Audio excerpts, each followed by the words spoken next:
ಎಲ್ಲರಿಗೂ ನಮಸ್ಕಾರ, welcome my channel. ನಾನಿವತ್ತು ಕ್ರಿಸ್ಮಸ್ ಸ್ಪೆಷಲ್ ಆದ ಡೊನೆಟ್ಸ್ ರೆಸಿಪಿನೇ ನಿಮಗೆ ತೋರಿಸ್ತಾ ಇದ್ದೀನಿ. ತುಂಬಾ ಟೇಸ್ಟ್ ಆಗಿರುತ್ತೆ. ಕ್ರಿಸ್ಮಸ್ ಸ್ಪೆಷಲ್ ಅಂತಲೇ ಹೇಳ್ಬೋದು. ಮಕ್ಕಳು ತುಂಬ ಇಷ್ಟಪಟ್ಟು ತಿನ್ನುವಂಥ ರೆಸಿಪಿ ಇದು. ಬಂದು ನಮಗೆ ಬೇಕರಿಯಲ್ಲೆಲ್ಲ ತುಂಬಾ ಚೆನ್ನಾಗಿ ಸಿಗುತ್ತೆ. ಹಾಗೆ ಇದನ್ನು ಕ್ರಿಸ್ಮಸ್ಗೆ ಹೇಗೆ ಮಾಡೋದು ಅಂತ ನಾನು ತೋರಿಸಿದ್ದೀನಿ. ಈಗ ಹಂಚಿಕೆ ಕೂಡ ತುಂಬ ಚೆನ್ನಾಗಿರುತ್ತೆ. ಬಂದು ಒಬ್ಬೊಬ್ಬರು ಒಂದೊಂದು ಥರ ಮಾಡ್ತಾರೆ. ಸ್ವಲ್ಪ ಹಾರ್ಡಾಗಿ ಮಾಡ್ತಾರೆ, ಸಾಫ್ಟಾಗಿ ಮಾಡ್ತಾರೆ, ತುಂಬ ಸ್ಪಾಂಜಿ ಥರ ಸಾಫ್ಟಾಗಿ ಕೂಡ ಮಾಡ್ತಾರೆ. ನಾನು ಎಲ್ಲರಿಗೂ ಮಾಡೋದಕ್ಕಾಗುವ ರೀತಿಯಲ್ಲಿ ನಾನು ತೋರಿಸಿದ್ದೀನಿ. ಹಾಗೆ ಇದನ್ನು ಹೇಗೆ ಮಾಡೋದು, ಏನೇನೆಲ್ಲ ಬೇಕು, ಯಾವ ರೀತಿ ಮಾಡಿದ್ರೆ ಟೇಸ್ಟ್ ಆಗಿರುತ್ತೆ ಅಂತ ನಟ್ಸ್ ಮಾಡ್ಕೊಳ್ಳೋದಕ್ಕೆ ನಾನು 4 ಕಪ್ ಅಷ್ಟು ನಾನು ರವೆ ಹಾಕೊಂಡಿದ್ದೀನಿ. 2 ಮೊಟ್ಟೆ ಇದನ್ನ ಹಾಕೊಂಡು ಚೆನ್ನಾಗಿ ಮಿಕ್ಸ್ ಮಾಡ್ಕೊಳ್ತೀನಿ. ಬೀಟ್ ಹೊಡ್ಕೊಳ್ತೀನಿ. ಮಿಕ್ಸ್ ಮಾಡ್ಕೊಂಡೆ ಇದನ್ನ ಒಂದು 5 ನಿಮಿಷ ಅಥವಾ 10 ನಿಮಿಷ ನಾನು ಹೀಗೆ ಬಿಡ್ತೀನಿ.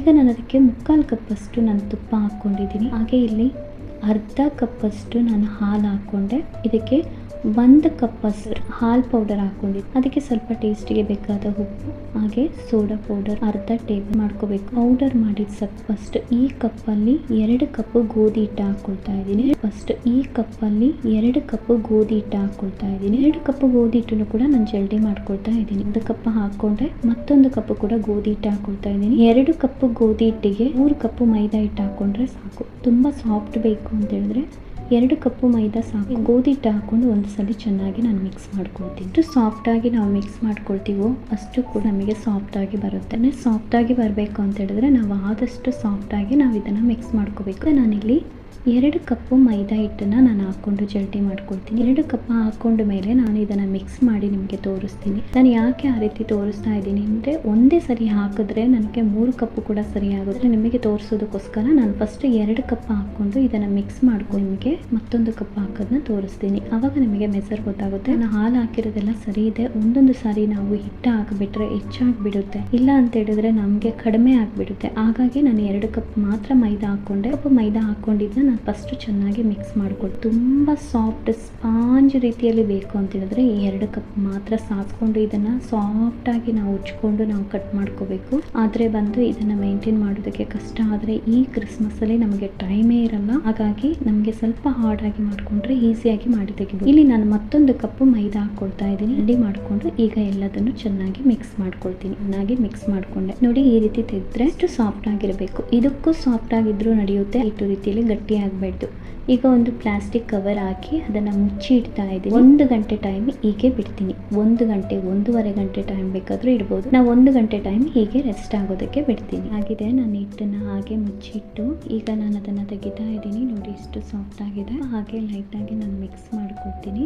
ಸರಿ ತೆಗೆದು ನೀವು ಅಷ್ಟೇ ಮಿಕ್ಸ್ ಮಾಡುವಾಗಲೂ ಸಾಫ್ಟ್ ಆಗಿ ಇದು ಮಾಡ್ಕೊಳ್ಳಿ. ಈಗ ನಾನು ಇಲ್ಲೊಂದು ಸ್ವಲ್ಪ ಲೈಟ್ ಆಗಿ ನಾನು ಮೈದಾ ಹಿಟ್ಟು ಹಾಕೊಂಡಿದ್ದೀನಿ. ಒಂದು ಸೈಡ್ ಮಾತ್ರ ಹಾಕಬೇಕು, ಮೇಲ್ಗಡೆ ಹಾಕಬೇಡಿ. ಉಜ್ಕೊಳ್ಳೋದಕ್ಕಾದ್ರೆ ಸಾಕು ನಮಗೆ, ಇಲ್ಲ ಅಂದ್ರೂ ನಡೆಯುತ್ತೆ. ಆದ್ರೆ 2 ಸೈಡು ಕೂಡ ಮೇಲೆ ಕೆಳಗೆ ಹಾಕೋಬೇಡಿ. ನೋಡಿ ಎಷ್ಟು ತೆಳು ಉಜ್ಕೊಂಡಿದ್ದೀನಿ ನಾನು. ನನಗೆ ಇದರಲ್ಲಿ 7 ಮಾಡ್ಕೊಳ್ತಾ ಇದ್ದೀನಿ. ದಪ್ಪಕ್ಕೆ ಸ್ಪಾಂಜ್ ತರ ಆಗ್ಬೇಕು ಅಂತ ಹೇಳಿದ್ರೆ ಸ್ವಲ್ಪ ದಪ್ಪ ಸೈಜ್ ಉಜ್ಬಿಟ್ಟು ಅದರಲ್ಲಿ 5 ಮಾಡ್ಕೊಂಡ್ರೆ ಸಾಕು. ನೆಕ್ಸ್ಟ್ ಮಾಡ್ಕೊಳ್ಳೋಷ್ಟು ನಮಗೆ ಮಾಡ್ಕೊಂಡ್ರೆ ಸಾಕು. ಹಿಟ್ಟು ಅಷ್ಟು ಅಗಲ ಉಜ್ಕೊಳ್ಳಿ. ಇಲ್ಲಿ ನಾನು 7 ಪೀಸ್ನ ನಾನು ಮಾಡ್ಕೊಳ್ತಾ ಇದ್ದೀನಿ. ಈ ರೀತಿ ಗ್ಲಾಸ್ ಹಿಟ್ಟು ತಗೊಂಡೆ.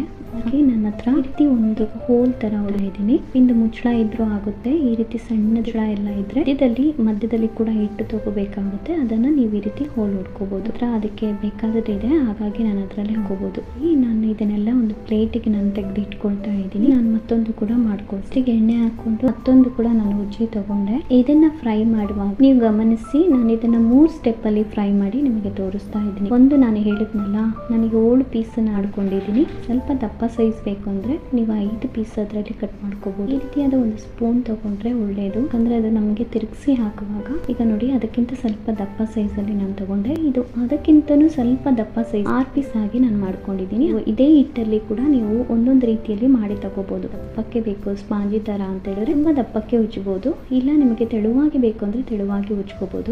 ಕೂಡ ಸಾಫ್ಟ್ ಆಗಿ ಸ್ಪಾಂಜಿ ತರ ಬೇಕು ಅಂದ್ರೆ ಹಿಟ್ಟು ಸ್ವಲ್ಪ ಲೂಸ್ ಮಾಡ್ಕೊ. ನೋಡಿ ಇದೆಷ್ಟು ಸ್ಪಾಂಜಿಯಾಗಿ ಬಂದಿದೆ. ಹಾಗೆ ಇದನ್ನ ನಾನು ಸ್ವಲ್ಪ ದಪ್ಪಕ್ಕೆ ನಾನು ಇದು 5 ಪೀಸ್ ಆಗೋಷ್ಟು ಮಾತ್ರ ಮಾಡ್ಕೊಂಡಿದ್ದೀನಿ. ಇನ್ನೂ ಎಷ್ಟು ಸ್ಪಾಂಜಿ ತರದ ಮಾಡಿ ತಗೊಂಡೆ. ಹೇಗಿದೆ ಇವತ್ತೊಂದು ಒಳ್ಳೆ ಕ್ರಿಸ್ಮಸ್ ಕ್ರಿಸ್ಮಸ್ ಸ್ಪೆಷಲ್ ಆದ ಡೊನೆಟ್ಸ್ ರೆಸಿಪಿನೇ ನಾನು ನಿಮಗೆ ತೋರಿಸಿದ್ದೀನಿ. ಅದನ್ನು ಮುರಿದು ತೋರಿಸ್ತಾ ಇದ್ದೀನಿ. ಇಷ್ಟು ಸಾಫ್ಟ್ ಆಗಿ ಬಂದಿದೆ, ನಮಗೆ ತಿನ್ನೋದಕ್ಕೂ ಅಷ್ಟೇ ಟೇಸ್ಟ್ ಆಗಿರುತ್ತೆ. ಇದನ್ನ ಖಂಡಿತ ನೀವು ಟ್ರೈ ಮಾಡಿ ತಿಂದು ನೋಡಿ ಹೇಗಿದೆ ಅಂತ ನನಗೆ ಕಾಮೆಂಟ್ ಬಾಕ್ಸ್ ಅಲ್ಲಿ ತಿಳಿಸಿ. ಹಾಗೆ ನನ್ನ ಚಾನಲ್ಗೆ ಸಬ್ಸ್ಕ್ರೈಬ್ ಆಗಿ. ಈ ವಿಡಿಯೋ ನಿಮಗೆ ಇಷ್ಟ ಆದರೆ ಲೈಕ್ ಮಾಡಿ, ಶೇರ್ ಮಾಡಿ, ಕೆಳಗೆ ಕಾಣೋ ಬೆಲ್ ಐಕಾನ್ ಕ್ಲಿಕ್ ಮಾಡಿ. ಹೀಗೆ ಮಾಡೋದ್ರಿಂದ ನಾನು ಹಾಕೋ ವಿಡಿಯೋ ಎಲ್ಲ ನೋಟಿಫಿಕೇಶನ್ ನಿಮಗೆ ಸಿಗುತ್ತೆ. ಒಂದು ವಿಡಿಯೋದಲ್ಲಿ ಮತ್ತೊಂದು ರೆಸಿಪಿಯೊಂದಿಗೆ ನಾನು ನಿಮಗೆ ಸಿಗ್ತೀನಿ. ಎಲ್ಲರೂ ಈ ಕ್ರಿಸ್ಮಸ್ನ ಸಂತೋಷವಾಗಿ ಆಚರಿಸಿ, ಇಲ್ಲದವರಿಗೆ ಕೊಡಿ, ಹಾಗೆ ಇದ್ದವರು ಕೂಡ ಸಂತೋಷವಾಗಿ ಆಚರಿಸಿ, ಇಲ್ಲದೇ ಇರೋವರಿಗೂ ಕೊಟ್ಟು ಕೂಡ ಅವರನ್ನು ಕೂಡ ಖುಷಿ ಪಡಿಸಿ ಅಂತ ನಾನು ಬೇಡ್ಕೊಳ್ತೀನಿ. ಎಲ್ಲರಿಗೂ ಮ್ಯಾರಿ ಕ್ರಿಸ್ಮಸ್ ಹೇಳ್ಕೊಳ್ತಾ ಇದ್ದೀನಿ. ತುಂಬ ಧನ್ಯವಾದಗಳು.